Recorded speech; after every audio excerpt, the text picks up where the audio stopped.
세상은 들리고 사람들은 변하여도 나는 주를 섬기리. 주님의 사랑은 영원히 변하지 않네. 나는 주를 신뢰해. 오직 믿음으로 내가 살리라.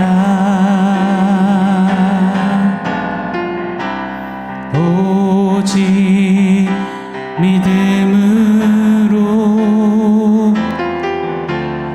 믿음으로 내가 살리라.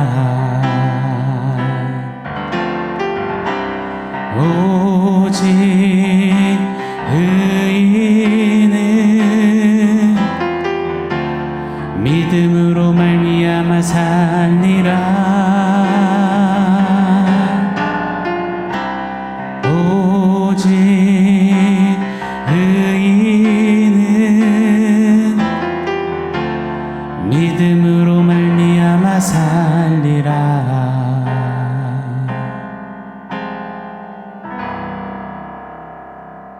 샬롬. 오늘 우리에게 주신 하나님 말씀은 요한복음 11장 38절로 40절입니다. 우리 같이 한 목소리로 읽겠습니다. 이에 예수께서 다시 속으로 비통히 여기시며 무덤에 가시니 무덤이 구리라. 돌로 막았거늘 예수께서 이르시되 돌을 옮겨 놓으라 하시니 그 죽은 자의 누이 마르다가 이르되 주여 죽은 지가 나흘이 되었음에 벌써 냄새가 나나이다. 예수께서 이르시되 내 말이 네가 믿으면 하나님의 영광을 보리라 하지 아니하였느냐 하시니 아멘. 질문 드려보고 싶습니다. 믿으면 병이 다 나을까요? 믿으면 모든 문제의 해결을 받을 수 있는 걸까요? 믿으면 소원이 반드시 이루어지는 걸까요? 반대로 믿음이 없으면 기적은 없는 걸까요? 여러분 어떻게 생각하십니까? 오늘 이 믿음에 대해, 믿음을 향한 우리가 갖는 오해, 믿음에 대한 불편한 진실을 한번 생각해 보기를 원합니다. 복음서에 보면 예수님께서 행하셨던 많은 기적들이 있습니다. 병자를 치유하시고 죽은 나사로를 살리시기도 합니다. 많은 경우 우리 예수님께서는 기적들을 행하시면서 믿음을 언급하시곤 하셨어요. 네가 믿느냐? 마치 믿음을 요구하시는 듯이 질문을 건네시기도 하셨습니다. 믿느냐? 그때 네, 믿습니다. 그리고는 치유하시고 회복하시는 이적을 행하기도 하셨습니다. 또 기적을 베푸신 후에 네 믿음이 너를 구원하였노라, 이런 류의 말씀을 하시기도 하셨습니다. 그래서일까요? 우리는 기적, 문제 해결, 소원 성취에 믿음이 반드시 필요하다 여깁니다. 믿음을 마치 기적을 위한 선행 조건처럼 여기곤 합니다. 좀 과할 수는 있지만 이렇게 한번 표현해 보고 싶습니다. 마치 세상 불신자들이 무당을 찾아가서 병 고쳐주세요, 소원 좀 이루어주세요 하면서 간절한 마음을 다해 복채를 드리듯이, 때론 정성이 부족하다 호통치는 이 무당의 불호령에 복채를 막 더 넣어드리듯이 믿음을 마치 기적을 위한 이 복채처럼 여기는 경향이 우리에게 있을 수 있다는 것 꼭 생각해 보아야 합니다. 말씀을 전하면서 복채 이런 표현을 드리는 것이 어쩌면 좀 과하다 싶고 기분 언짢으실지 모르겠습니다. 그래도 제가 지금 드리는 표현보다 더 심각한 그런 마음가짐들, 태도들을 우리가 가질 수 있다는 것, 어쩌면 가지고 있을 수도 있다는 것 돌아보기를 원합니다. 예수님께서 어찌하여 믿음이 없느냐, 이 믿음이 적은 자여 하시는 것을 마치 정성이 부족하다 이런 외침처럼 여기는 경향이, 그 불편한 진실이 우리 안에 자리할 수 있음을 생각해 보아야 합니다. 사랑하는 여러분, 오늘 설교 제목처럼요, 믿음은 복채가 아닙니다. 오해하지 마십시오. 절대 착각하지 않으시기를 바랍니다. 복음서에는 믿음을 물어보지도 않으시고 언급하지도 않으시고 치유하시고 회복시키신 사건도 많습니다. 우리 예수님이 물어보시는데도 도리어 대꾸도 않고 믿지도 않는 자를 고치신 경우도 많습니다. 우리가 살펴본 요한복음에서도 38년 된 병자를 향해 예수님이 찾아가셨잖아요. 네가 낫기를 원하느냐? 그때 네, 믿습니다. 낳고 싶습니다. 해야 하잖아요. 그게 공식 같잖아요. 그런데 이 38년 된 병자는 오히려 불평불만만 토로했습니다. 아무도 자기를 못에 넣어주지 않는다면 신세 타령만 했습니다. 한탄만 했습니다. 그럼에도 예수님은 네 자리를 들고 일어나라 하시며 그를 치유해 주셨습니다. 저는 분명히 믿습니다. 믿음은 기적을 위해 선행되어져야 하는 어떤 절차, 공식, 복체가 아님을 말입니다. 예수님의 이 하나님 되시는 그 영광은, 예수님의 베푸시는 이 하늘의 기적은 우리의 믿음의 유무와 관계가 없음을 봅니다.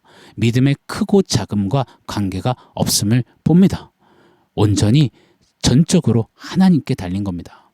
예수님께서 기적을 베풀기를 원하시면 우리의 믿음의 어떠함과는 관계없이 기적은 펼쳐지고야 마는 겁니다.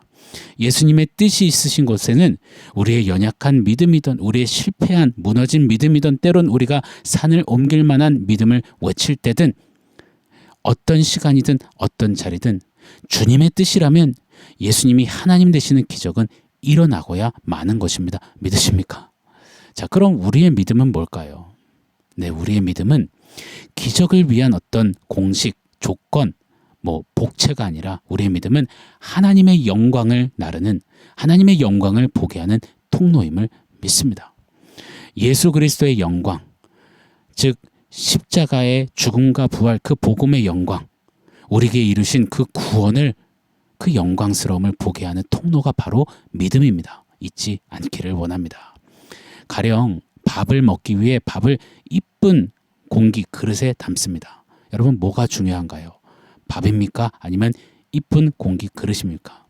이쁜 이 그릇의 역할, 용도는 무엇입니까? 밥을 담아 밥을 먹기 위함이죠. 그 누구도 그 이쁜 그릇을 먹기 위해 밥을 푸는 사람은 없습니다. 하나님의 영광을 담기 위해 믿음은 필요합니다. 허나 믿음 자체가 결론이라서 믿어야 기적이 일어나니, 그래서 믿음 하는 것은 마치 밥은 안 먹고 그릇을 먹겠다고 하는 꼴임을 우리 기억해야 할 것입니다. 믿음의 역할은 하나님의 영광을, 그리스도의 영광을, 그 영광스러운 구원을 담아 우리에게 보여주는 통로인 것입니다. 믿음은 하나님의 영광으로 나아가는 길인 것입니다.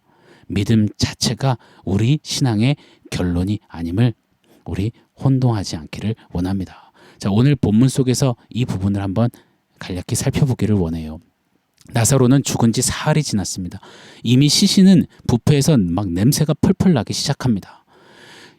이에 흐느껴 우는 마리아와 또 나사로 지인들, 유대인들이죠. 그들을 보시고는 예수님이 눈물을 흘리셨어요. 그런데 무리 중에는 예수님의 눈물을 평가절하하며 조롱하곤 했습니다. 오늘 38절이죠. 이에 예수께서 다시 속으로 비통히 여기시며 무덤에 가시니 무덤이 구리라 돌로 막았거늘. 조롱하는 이들을 향해 비통해 하시는 예수님이십니다. 이때의 비통함은 이틀 전 살펴보았던 통분입니다. 분내시며 화내시며 통증을 느끼신 겁니다. 죄와 사망으로 인해 나사로는 죽었고 많은 이들이 그 죽음 아래, 사망 아래 신음하는 그 가운데 그저 조롱하며 비아냥대는 관심 없는 그들을 향해 우리 예수님은 분노하셨습니다. 화가 나셨습니다. 조심스레 이리 적용해 보고 싶어요. 죄와 사망으로 인해 죽어가는 영혼을 다루시며 눈물을 흘리시며 살리시겠다 역사하실 그때에 그 곁에서 그 죽어가는 영혼에 관하여서는 전혀 무감각하고 무관심한 채 그냥 희낙낙 콧방귀 끼고 팔짱 끼고 있는 이들을 향해서 우리 예수님은 지금도 통분히 여기시지 않을까 생각해 보기를 원해요. 한 영혼 한 가정을 살리시는 예수님의 마음과 눈물이 쏟아지는 곳에서 그저 세상과 다를 것 없는 똑같은 이야기, 관심사, 농담, 따먹기만 말한다면, 살아낸다면, 주님 살리시는 그 일에 무감각 또 무관심한 그런 성도라면, 그런 교회라면 예수님의 이 속은 비통, 통분으로 가득 차시진 않을까. 오늘 좀 이 38절을 통해서 한번 돌아보고 생각해보고 적용해보기를 원합니다. 자, 여하튼 나사로의 무덤은 돌로 막아져 있습니다. 당시에는 동굴 안에 시신을 넣고 큰 돌로 그 문을 막는 것이 당시의 장사법이었습니다. 이때의 돌은 꽤나 무겁고 크죠. 이 돌을 옮기려면 장정 여럿이 필요하곤 했습니다. 자, 39절입니다. 예수께서 이르시되 돌을 옮겨 놓으라 하시니 그 죽은 자의 누이 마르다가 이르되 주여 죽은 지가 나흘이 되었음에 벌써 냄새가 나나이다. 여러분, 마르다는 멋진 믿음의 고백을 했던 사람입니다. 1절의 27절이죠. 마르다가 이렇게 고백합니다. 주는 그리스도시요 세상에 오시는 하나님의 아들이신 줄 내가 믿나이다. 허나 이 믿음의 고백은요, 나사로가 살아나는데 그 어떤 역할도 하지 못했습니다. 오히려 마르다는 우리 오빠 죽은 지 이미 나흘이 돼서 썩어 냄새납니다. 예수님 그만 좀 하시죠. 돌문 열어봐야 수고만스럽고 못 볼 걸 봅니다. 소용없습니다. 다 이미 끝나버렸습니다. 이것이 마르다의 믿음 고백이었습니다. 여러분, 우리는 분명히 보고 기억해야 합니다. 마르다의 믿음은 기적을 위한 어떤 선행 조건, 장치, 공식, 복채가 아니었음을 말입니다.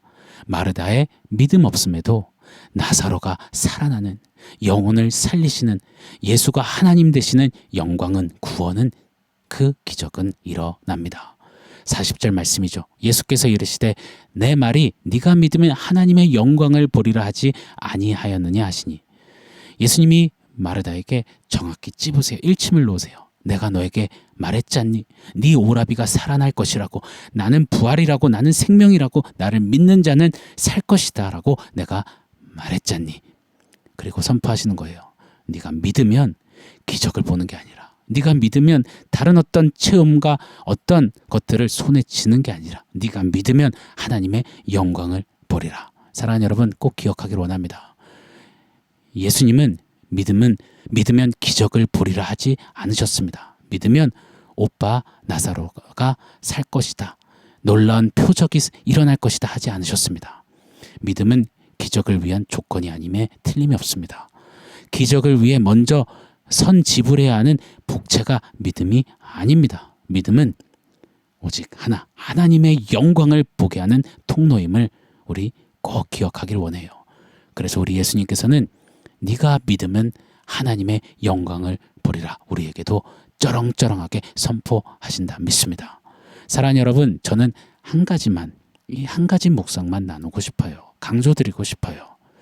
믿음은 하나님의 영광을 나타내시고 우리에게 보여주시기 위해, 부어주시기 위해 허락하신 선물, 그게 믿음입니다. 이것을 꼭 기억하길 원해요. 너희는 그 은혜에 의하여 믿음으로 말미암아 구원을 얻었으니 이는 하나님의 선물이라. 에베소서 2장 8절로 9절의 말씀처럼 믿음은 우리에게 주신 선물입니다. 어떤 선물요? 하나님의 영광, 그리스도의 영광, 그 복음의 영광, 구원의 영광을 보고 깨닫고 누리게 하시는 그 선물 말입니다. 이 선물을 단순히 눈에 보이고 만져지는 어떤 기적을 위한 복채처럼, 공식처럼, 조건처럼 여기지 않기를, 믿음을 악용하지 않는 우리에게를 원합니다. 한 번 더 외칠게요. 믿음은 복채가 아닙니다. 네가 믿으면 하나님의 영광을 보리라. 믿음으로 기적을 보려 하지 말고 믿음으로 하나님의 영광을 보는 저와 여러분 우리가 되기를 예수 이름으로 축원합니다. 그리고 기억하십시오. 그렇게 하나님의 영광을 보면 하나님의 영광이 쏟아부으시는 기적을 우리는 보게 되고야 말 것입니다. 자, 오늘 말씀 종합해서 원포인트 세워보겠습니다. 오늘 원포인트는 믿음으로 영광을입니다. 한번 외쳐보겠습니다. 믿음으로 영광을. 우리는 약한 믿음, 강한 믿음, 어떤 믿음의 레벨, 농도, 순도, 컬러, 크기, 믿음을 세분화하기를 잘하는 것 같습니다. 기도 응답이 많고 기적을 많이 누리는 사람을 보면 너나 할 것 없이 연신 와 믿음이 좋으시네요, 믿음이 크시나 봐요, 이래 해석합니다. 기도 잘하는 분들을 향해 와 믿음 대단하세요라고 박수갈채를 보내기도 합니다. 반대로 원대로 안 되고 문제 해결 소원 성취가 잘 안 되면 내 믿음이 잘못됐나 보다, 믿음이 나쁘다, 믿음이 엉터리여서 그런가 보다, 그리 여기는 경향도 많습니다. 사랑하는 여러분, 저는 오늘 말씀을 토대로 믿음에 대한 인식과 정의가 우리 안에서 좀 바뀌고 재정립되기를 원합니다. 믿음은 좋고 나쁘고 크고 작은 게 아님을 깨닫습니다.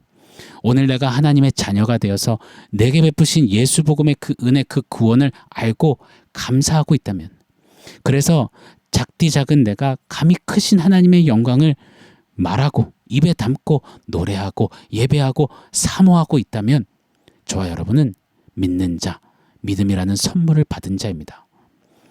고로 작은 믿음, 큰 믿음, 약한 믿음, 센 믿음, 이런 거에 좀 속지 않는 우리가 되기를 원해요. 오늘부터 우리는 이렇게 좀 고백했으면 좋겠습니다. 믿음에 대한 표현이 달라지기를 원해요. 저는 믿음이 약해서요. 이런 말 대신에 저는 믿음으로 하나님의 영광을 봅니다. 믿음으로 하나님의 영광을 보게 하소서. 믿음으로 영광을 이렇게 외치는 좀 믿음의 사람들, 우리 모두가 되기를 간절히 원합니다. 네가 믿으면 하나님의 영광을 보리라. 아멘. 사랑하는 성도 여러분, 오늘 말씀과 원포인트 기억하면서 우리 함께 기도하겠습니다. 하나님, 믿음 앞에 이런저런 다른 수식어 달지 않겠습니다. 오직 믿음 외치며 믿음으로 하나님의 영광을 그렇게 사모하며 달려가는 믿음의 삶 살게 하여 주십시오. 우리 그렇게 한번 같이 기도하겠습니다.